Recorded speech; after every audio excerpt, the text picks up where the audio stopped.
Hello friends. जब से आप लोगों के लिए कोशिश करके समय निकालकर बेस्ट मेडिसिन लेने लेने में और लेने में बहुत आसान तथा लेने का तरीका कैसे लेनी है, ये सब आपको अपनी तरफ से बहुत अच्छे से समझाने की कोशिश करता हूँ, समझाता भी हूँ। लेकिन काफ़ी समय से मैं एक बात को काफ़ी इग्नोर कर रहा था। काफ़ी कमेंट्स हमारे पास आते हैं कि sir premature education, erectile dysfunction, इनके ऊपर कोई वीडियो बनाएं। दोस्तों, इसमें हमने कई हजारों की संख्या में मरीजों को ठीक किया है। ऐसे भी उनमें लोग हैं जिनकी शादी को भी कई कई वर्ष हो चुके थे। स्पर्म की कमी के कारण उनके पास बच्चे तक नहीं थे। ऐसे भी कई केस हमने ठीक किए जिनकी पहली शादियां टूटी, बाद में उन्होंने हमारे यहाँ से इलाज कराया।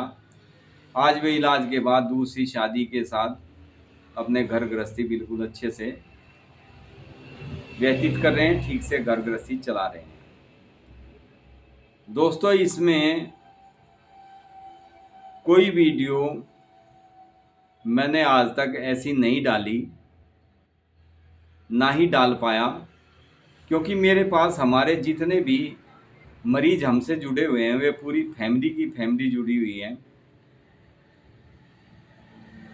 उनमें पेरेंट्स हैं, बच्चे हैं, लड़के हैं, लड़कियां हैं। अतः इस विषय में मैंने कभी भी खुलकर कोई भी वीडियो नहीं बनाई। फ्रेंड्स, आजकल हम देखते हैं कि बेशर्मी की काफ़ी हदें बढ़ चुकी है।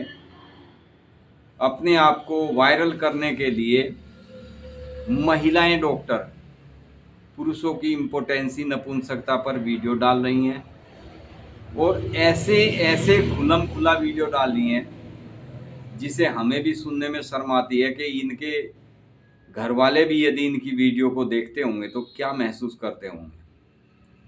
डॉक्टर का पेशा बेशर्मी का नहीं होता। हालांकि डॉक्टर के सामने किसी भी पेशेंट को अपनी बात कोई छुपानी नहीं होती, लेकिन उसको इस बीमारी के कहीं भी आपको डॉक्टर्स मिलेंगे, आपको वहाँ बोर्ड लिखे हुए मिले होंगे।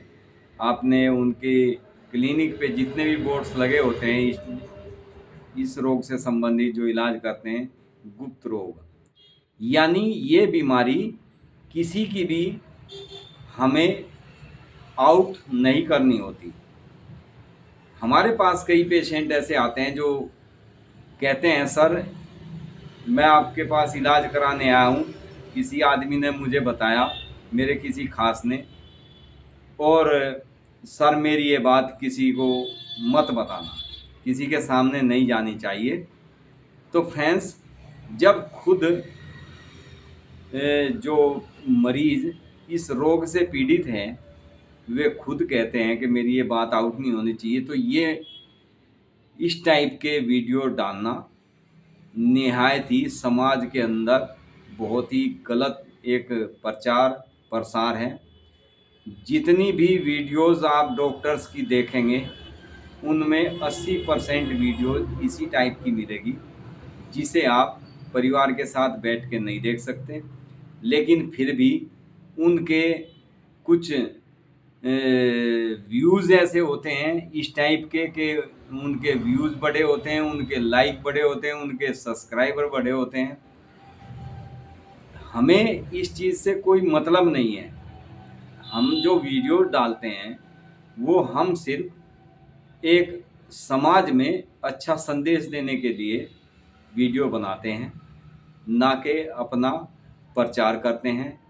मेरे पास जितने भी पेशेंट आते हैं, कभी भी हमने आज तक किसी भी पेशेंट को मेरे वीडियो जो देख रहे हों अभी भी, वे कमेंट करके मुझे बताएं। मैंने आज तक किसी अपने पेशेंट को भी कभी ये नहीं कहा कि आप मेरे पास किसी मरीज को भेजना। मरीज किसी के भेजने से नहीं आएगा, आएगा तो एक बार आएगा, दोबारा नहीं आएगा। मरीज तब आएगा जब उसे पता चलेगा कि फला आदमी इस रोग से पीड़ित था और वो ठीक हो गया, तो वो उससे पूछेगा कि भाई साहब आप बीमार थे, आपको परेशानी थी, आपने कहाँ से दवाई खाई है, आप कहाँ से ठीक हुए। ये प्रचार होता है, ना कि ऊटपटांग कुछ भी उठाया और वीडियो बना के डाल दिया। कई महिलाएं डॉक्टर मैंने ऐसे देखी हैं कि उन्होंने बिल्कुल बेशर्मी की हदें पार कर रखी हैं वीडियोज़ में, जो समाज के लिए बहुत ही अच्छा मैसेज नहीं जाता। महिलाएं भी हमारे देश के अंदर, महिलाएं पुरुष बहुत ही ज़्यादा संख्या में हैं, तादाद में हैं। क्या वे बीमार नहीं होते? महिलाएं बीमार नहीं होती। वे महिलाओं पे टॉपिक डालें, महिलाओं को बेचारियों को बहुत ज़्यादा, किसी को मेंसेस से संबंधित, किसी को वाइट डिस्चार्ज से संबंधित, किसी को पीओसीडी, पीसीओएस, कई बीमारियां ऐसी हैं, यूट्रस में रसोली हो जाती है। इनके ऊपर वीडियो डालनी चाहिए, ना कि ऊट पटांग किसी भी चीज़ को लेके वीडियो डालना, कमेंट इकट्ठे करना, सब्सक्राइबर बढ़ाना। ये हमारे हिसाब से बहुत ही गलत प्रचार है, जो इसकी हम कभी भी सराहना नहीं कर सकते।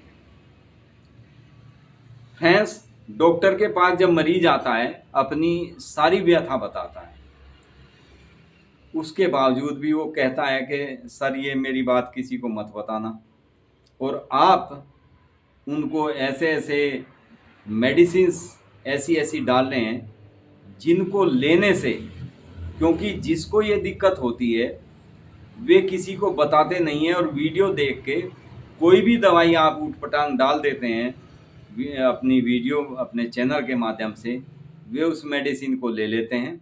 वे जो थोड़ी बहुत उनमें कमी पेशी बीमारी की होती है, वो भी वे नष्ट हो चुके होते हैं, बर्बाद हो चुके होते हैं। ये गलत सलत दवाइयाँ ले ले करके ये किसी काम के नहीं रहते। बाद में फिर ये लोग, ये बच्चे, ये यंग आत्महत्याएं करते हैं, कारण ये गलत तरीके से किसी भी चीज़ का प्रचार जो बहुत ही नुकसानदायक होता है। मेडिसिन, कोई भी मेडिसिन, जैसे होम्योपैथिक में हम मेडिसिन देते हैं, हम मरीज़ के पूरे सिम्टम्स जांचते हैं, क्या कारण है, कहीं आपने ज़्यादा मास्टरबेशन तो नहीं किया, या आपके स्पर्म तो कम नहीं है, और भी कई चीज़ें। जब सिम्टम्स के आधार से आप मरीज़ का ट्रीटमेंट करते हैं, तो मरीज़ हमेशा हमेशा के लिए रोग मुक्त हो जाता है, इन बीमारियों से छुटकारा मिल जाता है। लेकिन हमारे शरीर के अंदर कोई बीमारी जो नहीं है, उसकी भी आप दवाई पेशेंट को देंगे तो वो पेशेंट उत्तेजित होगा।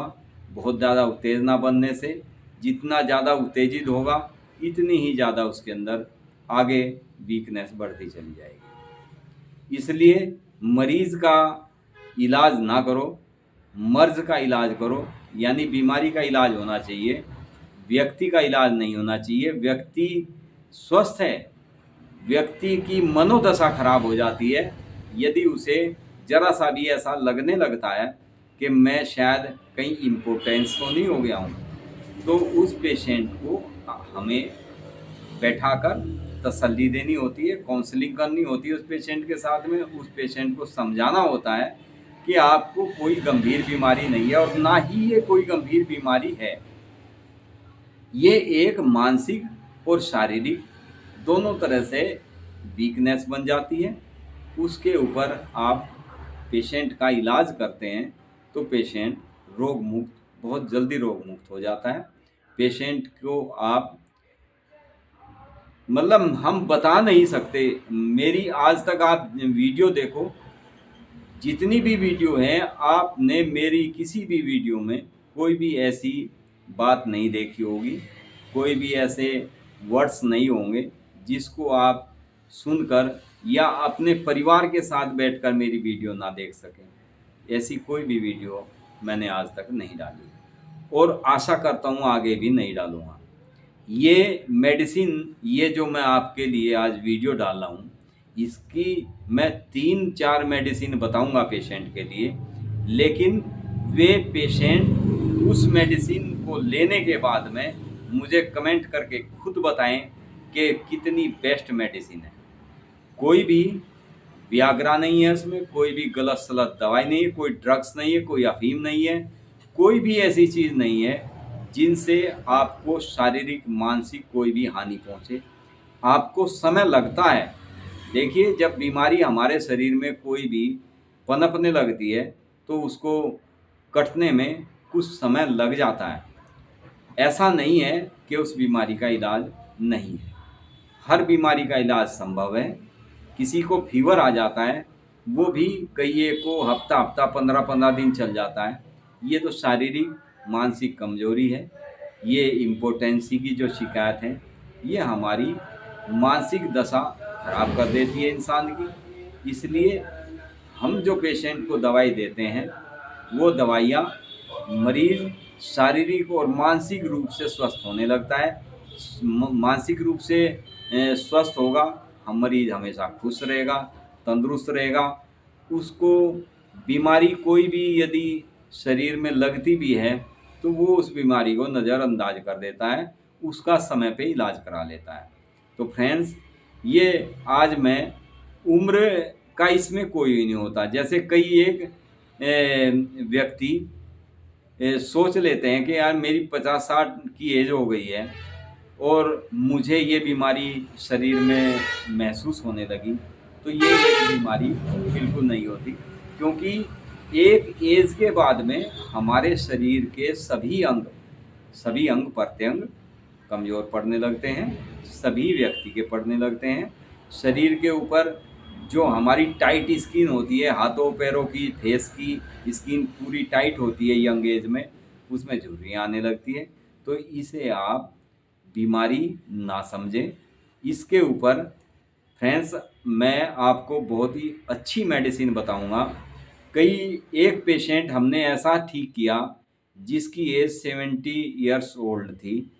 उसके एक पुत्र था और वो ही एक्सपायर हो गया था। उसका हमने ट्रीटमेंट किया। उस पेशेंट को आज पुत्र रत्न की प्राप्ति भी हो चुकी है।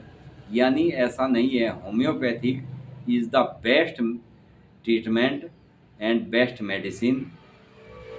एवरी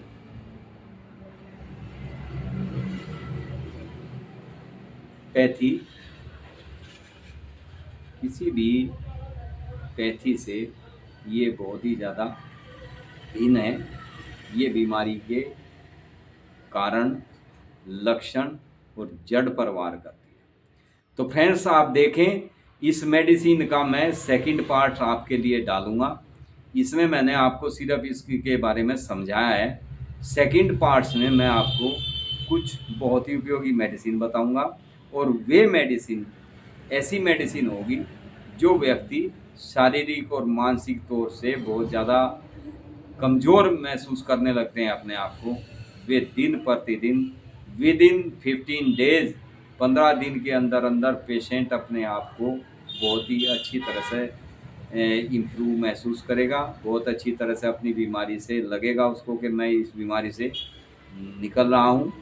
कोई ऐसी मेडिसिन भूलकर भी ना लें जिसको लेने से आप तुरंत उत्तेजित हो जाएं और उसके बाद में आप जैसे थे ऐसे भी ना रहें। तो फ्रेंड्स, देखिए, आप हमारा इसी मेडिसिन का इसी के ऊपर मैं सेकंड पार्ट बताऊंगा। लेकिन ये ध्यान रखना, मेडिसिन बताऊंगा, मेडिसिन में कुछ सिम्टम्स बताऊंगा, लेकिन बेशर्मी की तरह नहीं कोई भी मेरी बात होगी। उसे भी आप वीडियो को आराम से परिवार के साथ बैठकर बड़े आसानी से देख सकते हैं, जिसको भी ये दिक्कत है। तो friends, thank you friends. Video अच्छा लगे तो आगे इसको ज़रूर शेयर किया करें, लाइक करें, सब्सक्राइब करें।